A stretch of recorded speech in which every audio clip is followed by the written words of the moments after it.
Hi, everyone. My name is Sarah Garrity, and I am the Interim Senior Associate Dean for the College of Education. And I am here today because some of the chairs asked that I do a short video talking about the academic operation guidelines for spring.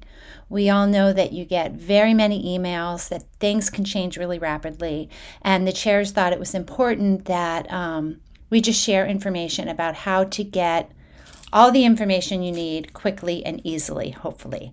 So I'm going to start with this letter that you all received from Joanna Brooks, and it has lots of important links in it. But the one I'm going to be talking about is this academic operations guide. So I'm going to go ahead and click on it. And I just marked this on my computer because I really refer to it quite a bit.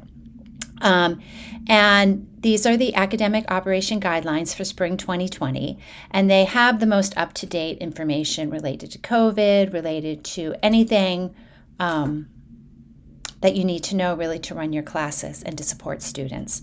So what's nice is that they're updated. So you can see the one I'm looking at now was last updated January 21st, 2022, and the highlighted sections are the newest updates. So if we look down here, let's see what is highlighted. So here today they added some isolation and quarantine information to the visitor policy. So I will start up here, and this just gives information about the pause that we're doing for 2 weeks to respond to Omicron. And here is some information about being cleared to be on campus. Updated information about the vaccine, isolation, and quarantine and visitor policy. And I don't want to read this to you all, but I do just want to point out that it is here. All this is new. Here is our campus facial covering policy.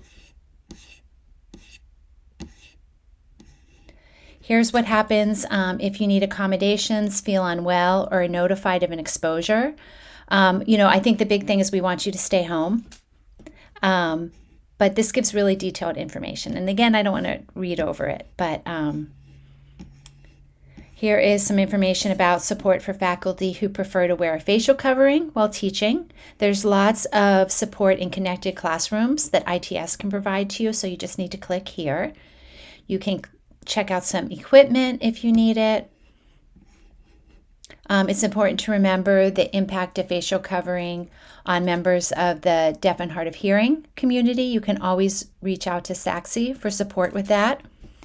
Here is information about working with students. And this is very similar to what it was last semester, which is nice. We know that you are not expected to monitor and enforce the clearance status of students, but you can if you want to. And I'm sure you all hopefully have figured something out that you feel comfortable with. So here is just a screenshot of Web Portal, what it should look like. Here is the medallion. Again, this is the same as last semester.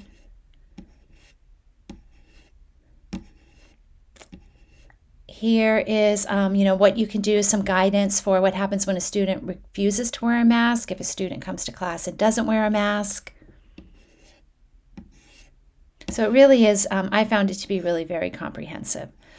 Check before you drop. I just want to share that I was in a meeting the other day and somebody said, the College of Education, they really care about their students. And I said, yes, of course we do. But here is just check before you drop, reach out to students, check on them, don't just drop them, but really reach out. Here's what you can do if a student becomes ill with COVID. Here is some information about face-to-face classrooms, some frequently asked questions. This is especially important. I don't think we don't have anybody in our college teaching face-to-face right now, but this is really great information. What do you do if a student tests positive?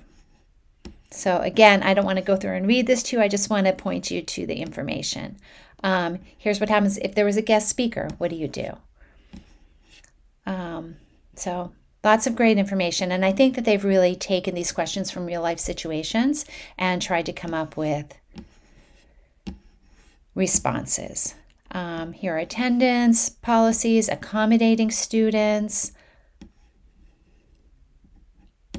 links to the Student Ability Success Center, serving international students, office hours and advising. Again, this is not any different than it was in the fall.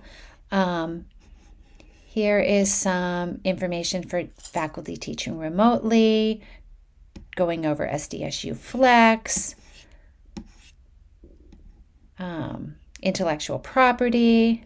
So yeah, again, this stuff isn't, it's not new from last semester, but I thought that it was important just to remind you all that this document exists, that any questions that you have can be found here, and your chairs are always really willing to support you and make sure that you feel comfortable, that the students feel comfortable, and that we're following the guidelines. So hopefully this was helpful. It wasn't too boring. I hope you all have a wonderful semester. Thanks so much. Bye-bye.